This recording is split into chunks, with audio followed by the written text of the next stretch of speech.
1781, Túpac Katari, a la cabeza de miles de aymaras, cercó la ciudad de La Paz. Túpac Katari, cuyo verdadero nombre era Julián Apaza, reivindicó el aymara como lengua obligatoria y propugnó un gobierno de los propios indios, aunque reconocía la autoridad del rey de España. Túpac Katari, traicionado por sus propios colaboradores, fue descuartizado y al morir dijo: «Volveré y seré millones». A 180 años de su ejecución, comenzó en el altiplano paceño el despertar del catarismo.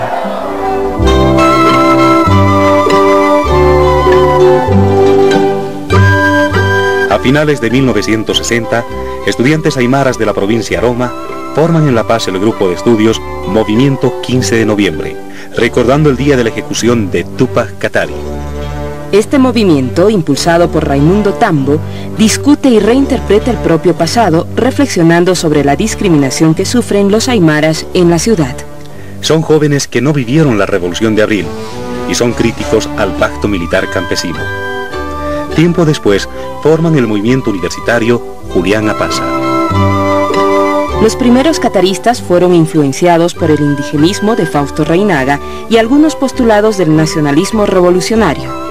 Entre ellos figura Genaro Flores, quien es nombrado secretario ejecutivo de su comunidad a fines de 1969. Meses más tarde es elegido subcentral de la Huachaca y en 1970 secretario ejecutivo de la Central Provincial de Aroma.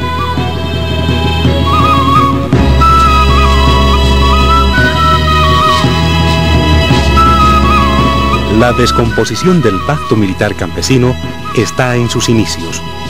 Por un lado surge el bloque independiente campesino, de poca influencia en las comunidades, pero reconocido por la COP y formado por dirigentes campesinos de izquierda.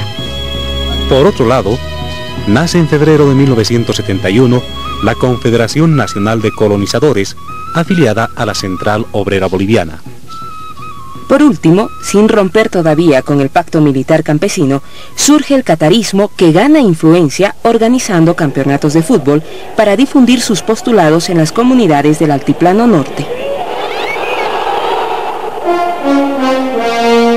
Barrientos estrella misteriosamente en su helicóptero. Su vicepresidente, Siles Salinas, es derrocado por el general Ovando.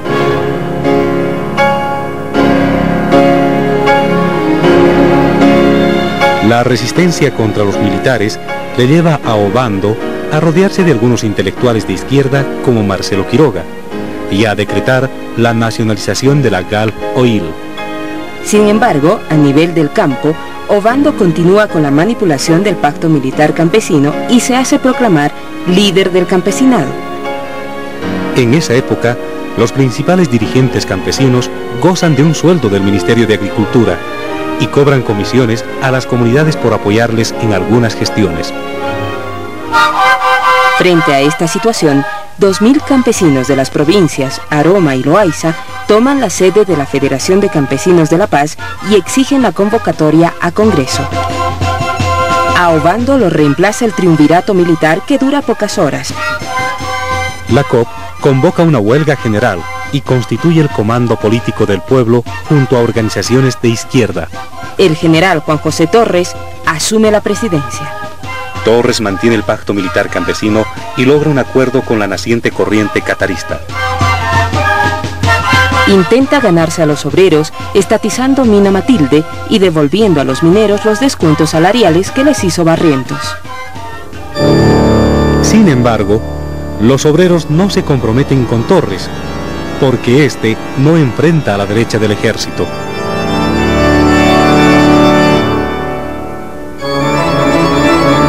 El 19 de enero de 1971, el coronel Hugo Banzer Suárez intenta un golpe fallido en Santa Cruz. 20.000 trabajadores y mineros armados con dinamita ocupan la Plaza Murillo.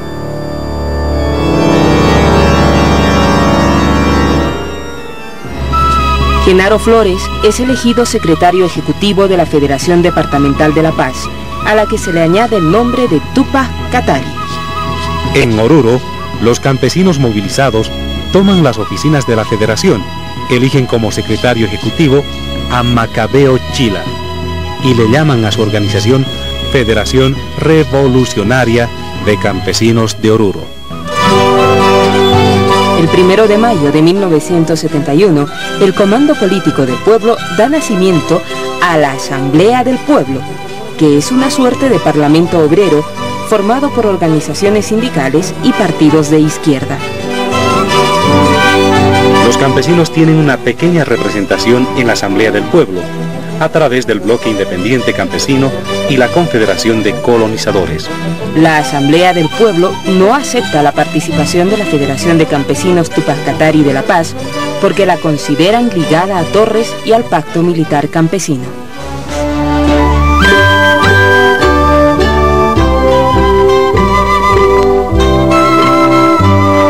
El 6º Congreso de la Confederación Nacional de Trabajadores Campesinos de Bolivia se realiza en Potosí. En su seno hay 3 corrientes.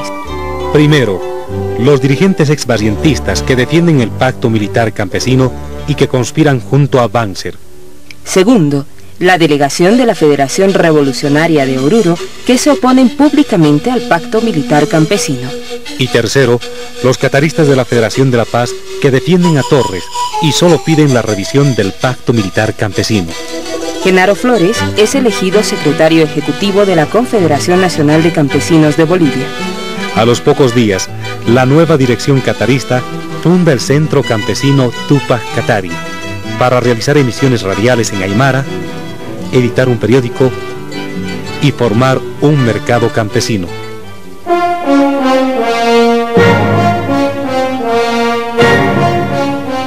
El anunciado golpe de Banzer, que tuvo 3 intentos fallidos en enero, marzo y junio de 1971, llega trágicamente el 21 de agosto, agarrando desarmados a la izquierda y a los sindicatos. En el golpe participa el MNR de Víctor Paz Estensoro y la Falange Socialista Boliviana. Los golpistas tienen el apoyo de los Estados Unidos y la dictadura brasileña. Banzer desconoce a las direcciones campesinas elegidas en el 6º Congreso Campesino de Potosí y pone en su lugar a dirigentes serviles del Pacto Militar Campesino. Los cataristas prosiguen su labor bajo la dictadura. Utilizan la cobertura del Centro Campesino Tupac Katari para difundir programas radiales en aymara a través de Radio Méndez. Los programas tienen gran impacto. Más de 10.000 aymaras aportan a 10 bolivianos para adquirir una radio propia campesina.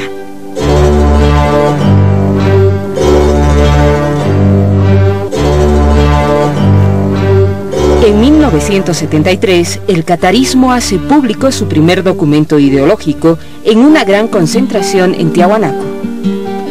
Este manifiesto recoge la frase del Inca Yupanqui: un pueblo que oprime a otro pueblo no puede ser libre, y afirma que los quechuas y aymaras son explotados económicamente y oprimidos cultural y políticamente, siendo extranjeros en su propio país. Según el manifiesto de Tiahuanaco, los intentos desarrollistas del agro fracasan porque no se respeta la visión andina del mundo ni se comprende la cultura aymara y quechua. Denuncian a la educación como ajena y señalan que solo busca convertir al indio en una especie de mestizo, sin definición ni personalidad. Manifiestan una gran desconfianza a los partidos de derecha, incluido el MNR, pero igualmente critican a los partidos de izquierda que no admiten al campesinado como el gestor de su propio destino.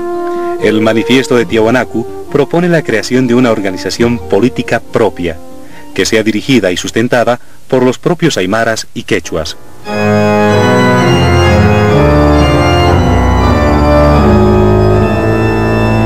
A la devaluación del peso boliviano se suma el paquete económico del 20 de enero de 1974. 3 días después comienza el bloqueo campesino en el Valle Cochabambino, exigiendo la derogatoria de las medidas económicas. El bloqueo se fortalece día a día, abarcando decenas de miles de campesinos. Banzer decreta el estado de sitio. Los campesinos están dispuestos a negociar, pero piden la presencia del presidente Banzer en la zona. El general Pérez Tapia les comunica a los campesinos que el presidente vendrá hasta el kilómetro 45. Horas más tarde, 6 tanques y 8 camiones ingresan a la zona de Tolata. Los campesinos los dejan pasar. Nadie escapa. Todos creen que el presidente Banzer viene a dialogar con ellos. Un militar insulta a los campesinos. Una mujer le arroja una piedra. Las metrallas se descargan sobre miles de campesinos indefensos. La misma historia se repite en Epizana, Melga y Suticoyo. El saldo son 80 compañeros muertos y desaparecidos y varios centenares de heridos y presos. En noviembre de 1974, Banzer rompe con el MNR y la Falange, prohíbe los partidos políticos e ilegaliza a los sindicatos, intentando sustituirlos por coordinadores laborales. La dictadura reorganiza el pacto militar campesino. El centro campesino Tupac Katari es ilegalizado, sus programas radiales prohibidos y sus cuentas bancarias bloqueadas.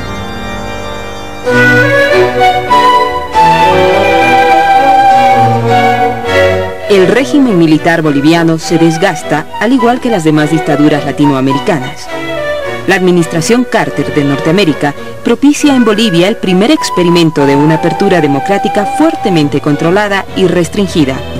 Desafiando el régimen militar, la proscrita Confederación Nacional Campesina, dirigida por los cataristas, reasume públicamente sus funciones y añade a su sigla el calificativo de Tupac Katari.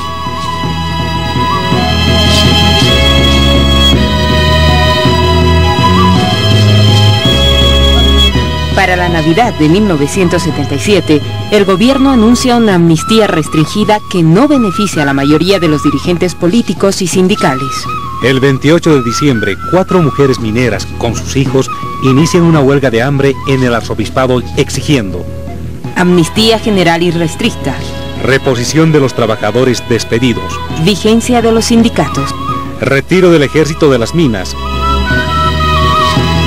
La huelga de hambre se extiende por 21 días y alcanza a más de 1000 huelguistas en todo el país.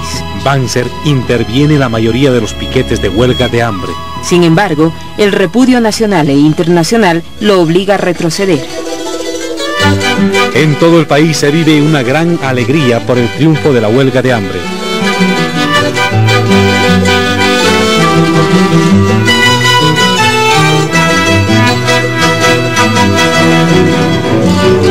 El catarismo se fortalece a nivel sindical, pero a nivel político se divide. Por un lado, aparece el MITCA, que hace énfasis en la lucha racial de los aymaras y quechuas contra los blancos. Por otro lado, surge el MRTK, que sin descuidar el problema cultural, plantea la lucha entre explotados y explotadores. A nivel sindical, el 7º Congreso Nacional Campesino Tupac Katari señala que hay unos cuantos ricos que explotan a aymaras y no aymaras, a quechuas y no quechuas, y plantea la necesidad de cambiar la sociedad de explotación económica y opresión cultural.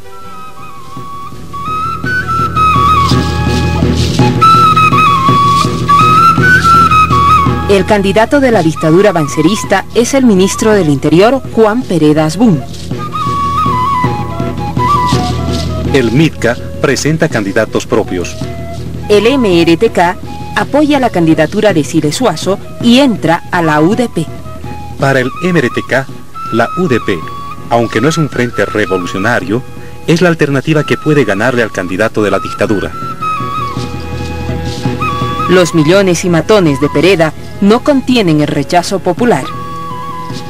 El fraude electoral no puede ocultar el gran triunfo electoral de la UDP.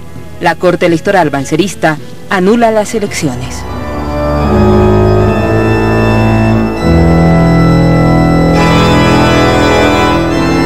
En Coripata, donde ganó la UDP, los campesinos se movilizan y exigen el respeto a la voluntad popular. El gobierno envía una veintena de soldados. Las mujeres, con machetes bajo sus polleras, rodean a los soldados en la plaza del pueblo. Les ruegan que se vayan. Luego, blandiendo sus machetes, intentan desarmarlos. Un soldado muere. El resto son encerrados en la iglesia. El gobierno decide el envío de 500 rangers. Los campesinos coripateños se organizan con todo lo que pueden. El prefecto del departamento negocia con los campesinos y les asegura que el ejército no entrará violentamente si levantan el bloqueo. Los campesinos se repliegan, pero al día siguiente los Rangers entran sembrando el terror por varias semanas.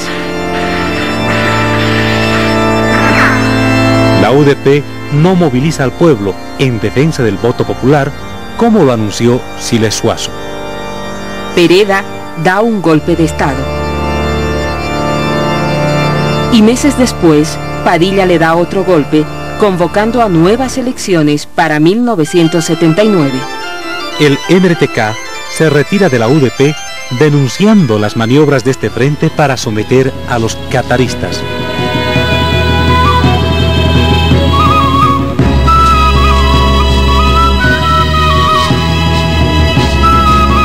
Los cataristas se fueron aproximando a la COP en la lucha contra la dictadura bancerista.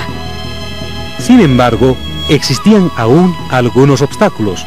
Por un lado, los partidos de izquierda representados en la COP no comprendían a los cataristas que hasta hace poco formaron parte del pacto militar campesino. Por otro lado, los cataristas eran temerosos del obrerismo de la COP y de la manipulación de algunos dirigentes cobistas en relación a los campesinos. El 1 de mayo de 1978 se realiza el 5º Congreso de la Central Obrera Boliviana. Una aplastante mayoría aprueba el ingreso de la Confederación Tupac Katari. El máximo organismo de la COP convoca a la unidad de todas las organizaciones campesinas.